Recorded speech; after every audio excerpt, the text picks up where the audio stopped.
est les premiers en France à tester le SUV électrique de VinFast, cette marque vietnamienne dont on vous avait déjà parlé. Vous allez voir, ça va être trop cool. Je trouve qu'elle est super belle dans cette couleur rouge et le design extérieur a été signé Pininfarina, qui est un designer italien qui travaille généralement pour des marques comme Ferrari. Devant, derrière, sur les côtés, elle est vraiment magnifique. On est donc allé chercher le VF8 dans le showroom de VinFast à la Madeleine à Paris. Le spécialiste de la marque nous a présenté la voiture en détail. Le VF8, c'est un SUV électrique familial. À l'arrière, la signature lumineuse avec le V au centre a un look d'enfer. Le VF8 propose des prestations plutôt haut de gamme. On peut ouvrir le coffre avec le pied sur la version Plus, pas besoin de clé pour ouvrir la voiture. La clé est détectée automatiquement. L'espace intérieur est agréable avec 3 vraies places à l'arrière. Au centre, un écran tactile de 15,6 pouces, super confortable à utiliser. On peut accéder à toutes les fonctionnalités de confort comme le système audio, la clim, le volant, les rétros, les sièges, mais aussi installer des applications et il y a même des jeux vidéo accessibles à l'arrêt. Sous l'écran, une base de recharge sans fil avec aussi 2 ports USB et à l'arrière 3 autres ports USB avec une puissance de charge de 90 watts. Entre les deux sièges, 4 gros boutons pour sélectionner le mode de conduite et le frein à main électronique avec également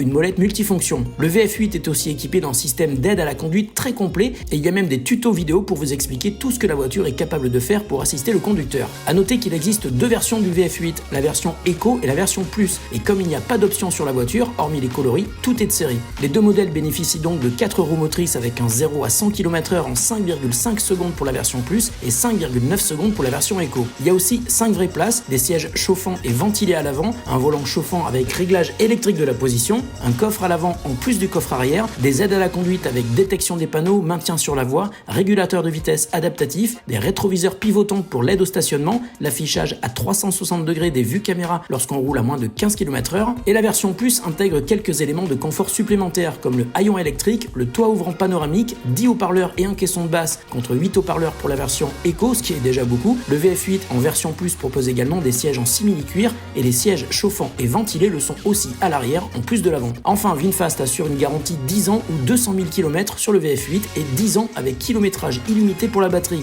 Et si vous regardez la concurrence, vous verrez que l'offre est tout simplement la meilleure du marché. VinFast est une marque récente mais qui a vraiment assuré pour le service après-vente. Les conducteurs de VF8 pourront soit se rendre dans le réseau VinFast, soit chez Norauto pour entretenir ou réparer leur véhicule. Voilà, il est enfin temps de partir tester le VF8 et vérifier s'il vaut vraiment le coup. Je sais pas si vous vous souvenez, il y a 2 ans, on était au Vietnam et on avait eu la chance de tester le VF8 dans une version qui n'était pas complètement définitive. C'était un voyage génial. D'ailleurs, on vous remet un lien ici pour aller voir la vidéo qu'on avait tournée en 2022 et il nous avait semblé hyper intéressant de pouvoir la tester dans la vraie vie. Donc c'est ce qu'on fait aujourd'hui. Et ce qui est génial, c'est qu'on est vraiment les premiers ici en France à pouvoir tester le VF8 dans sa version définitive. Personne autour de nous n'a jamais vu cette voiture ici à Paris. Ça fait déjà la 3e personne qui passe à côté de la voiture, qui regarde la voiture et dit mais c'est quoi? Donc merci VinFast pour nous avoir prêté le VF8 pendant quelques jours. Et là vous allez me dire pourquoi est-ce qu'on a dû attendre 2 ans pour la conduire ici en France? Parce qu'il y a 2 ans elle marchait déjà, on l'avait testé au Vietnam, mais la batterie n'était pas complètement finalisée. Ils ont travaillé sur la batterie, ils ont aussi fait plein de mises à jour logicielles. Alors la première impression que j'ai, c'est qu'en rentrant dans la voiture, il n'y a pas de compteur de vitesse derrière le volant. Il y a un affichage tête haute, le head-up display qui donne la vitesse, l'autonomie restante, les panneaux, parce que la voiture détecte les panneaux, puis l'affichage tête haute. Ce qui est bien, c'est qu'on peut régler la hauteur. Moi je suis petit, donc j'ai dû le mettre vraiment au niveau maximum pour pouvoir le voir. Sinon au début j'y voyais rien, je comprenais pas. Ensuite, le volant il est plutôt cool avec des raccourcis pour accéder au contrôle de musique, au contrôle du régulateur. Au milieu, on a un immense écran avec tout ce qu'on peut régler sur la voiture. On a aussi accès à Apple CarPlay sans fil et Android Auto sans fil. Donc le fait d'avoir un grand écran au milieu, c'est bien parce qu'on peut farfouiller et aller voir plein de choses sur les options de la voiture. Ce que j'ai fait aussi avant de démarrer, c'est que j'ai réglé la hauteur et l'avancée du siège. On peut aussi régler à l'arrière, donc pour les lombaires, plus ou moins en avant ou en arrière, mais aussi des rétroviseurs. Et quand j'ai eu fini ce réglage, il y a eu un message sur l'écran qui me dit « Voulez-vous enregistrer cette configuration ?» Et je sais que la prochaine fois que je la prendrai, quand j'appuierai sur la pédale de frein, le siège va se monter, les rétros vont se régler à ma hauteur. On peut avoir plusieurs utilisateurs qui sont enregistrés dans la voiture. Par rapport au code qu'on va taper sur l'écran, il saura quel est l'utilisateur qui vient de rentrer dans la voiture et il mettra en route ses réglages personnalisés. Et quand vous sortez de la voiture, alors si je me mets par exemple, hop, j'enlève la ceinture, j'ouvre la porte et là le siège recule et va me laisser la possibilité de sortir sans me cogner sur le volant.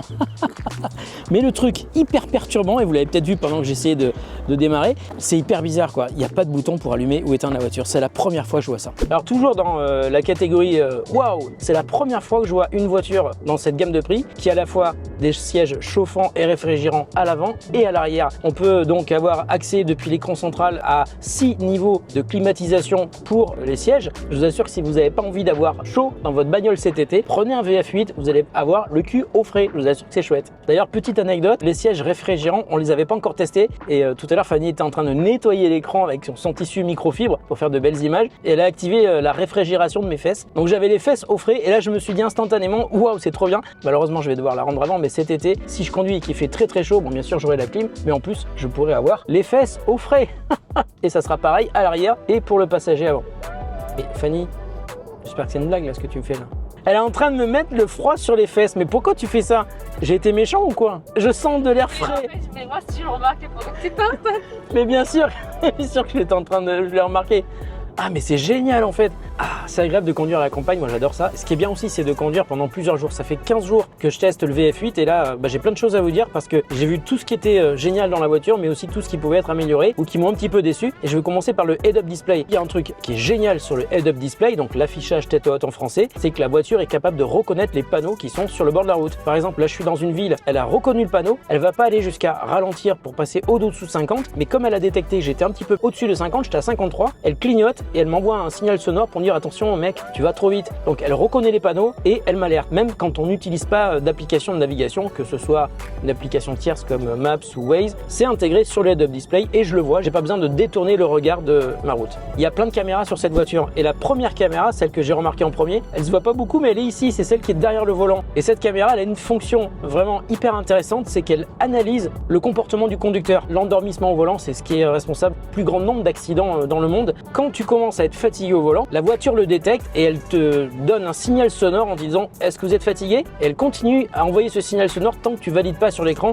pour dire ok, j'ai vu ta notification. Il y a un autre truc qui est aussi un symptôme de beaucoup d'accidents, c'est que quand on est au volant, on est vraiment tenté de regarder sur son téléphone portable. Dès que je prends mon téléphone, je vais le faire là, mais je le fais en toute sécurité. Voilà, je fais comme si je regardais mon téléphone. J'ai un message sur la voiture qui me dit restez attentif au volant, ne prenez pas votre smartphone. Donc la caméra est là, pas pour m'espionner, mais vraiment pour détecter des comportements un petit peu dangereux. Quand on passe dans un endroit un petit peu exigu, quand on rentre dans un parking, les caméras s'activent automatiquement. Il y a une caméra devant, une caméra à l'arrière, une caméra à gauche, une caméra à droite, avec toutes ces images qu'on peut choisir sur l'écran central pour se concentrer sur l'une ou l'autre. Il y a aussi un mix de toutes ces images qui fait une vue 360 en vidéo. L'exemple parfait, j'ai encore testé ça hier, c'est dans un parking souterrain, quand tu es sûr que ça va pas passer, tu regardes la caméra et puis finalement tu t'aperçois que ça passe. Alors ça, j'avais déjà testé sur plein d'autres voitures, mais là, ça y est, sur la version de base du VF8. Ah, il y a un truc que j'ai trouvé vraiment sympa aussi.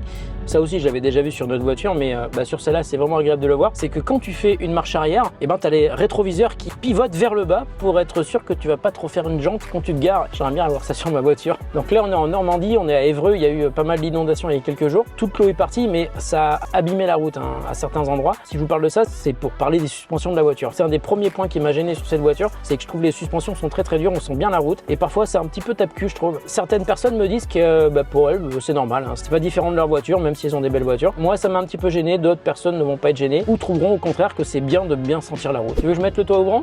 Ah oui, on vous a pas dit, il y a le toit ouvrant sur cette voiture, et il y a le rideau.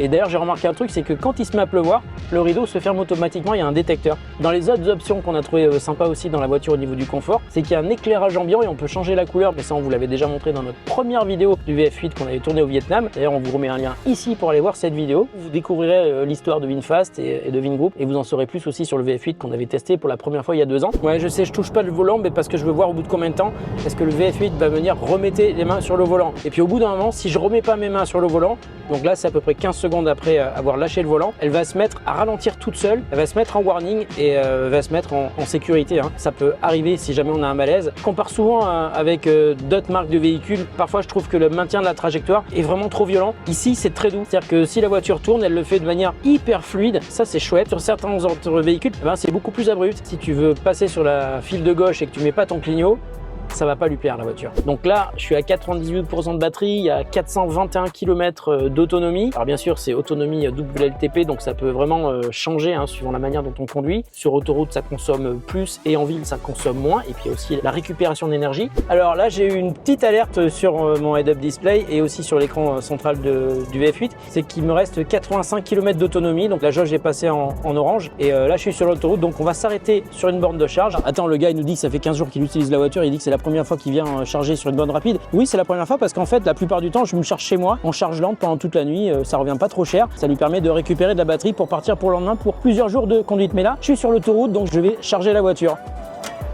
Hop.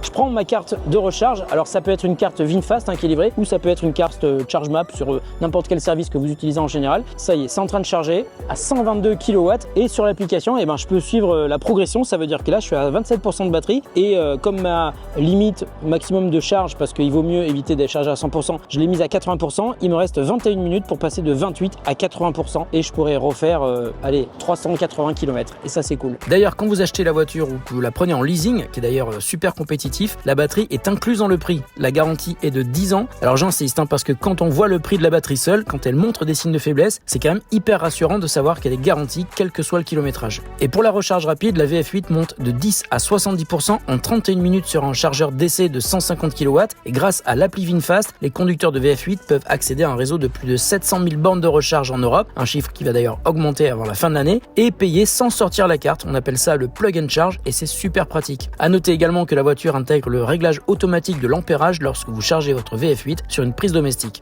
Tiens d'ailleurs, si vous posez la question de savoir comment ça se passe quand on a un véhicule électrique à Paris, eh ben sachez que par exemple que tout l'étage de ce parking qui est sous l'église de la Madeleine est électrifié. Toutes les places sont des bornes de charge électrique. Il y en a peut-être 200, je sais pas. En tout cas, en plein Paris, on peut se charger très facilement ici au parking de la Madeleine. Voilà, c'est la fin de cette vidéo. J'espère que ça vous a intéressé et que vous avez pu en apprendre plus sur le VF8 de VinFast. On se retrouve très bientôt pour une autre vidéo sur The Grand Test. Salut à tous et bonne journée.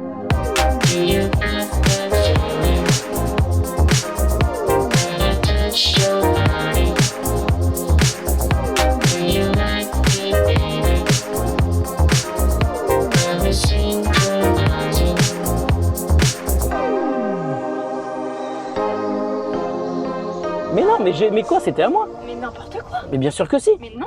Mais bien sûr que si, Fanny. Bien sûr que non, tu tournes à gauche, t'as pas la priorité sur les gens qui viennent de devant. Mais non, mais le mec il tournait à droite. Oui, et normalement c'est par l'arrière que t'es censé croiser. Tu tournes toujours, je sais, tu tournes toujours. Oui, je tourne toujours.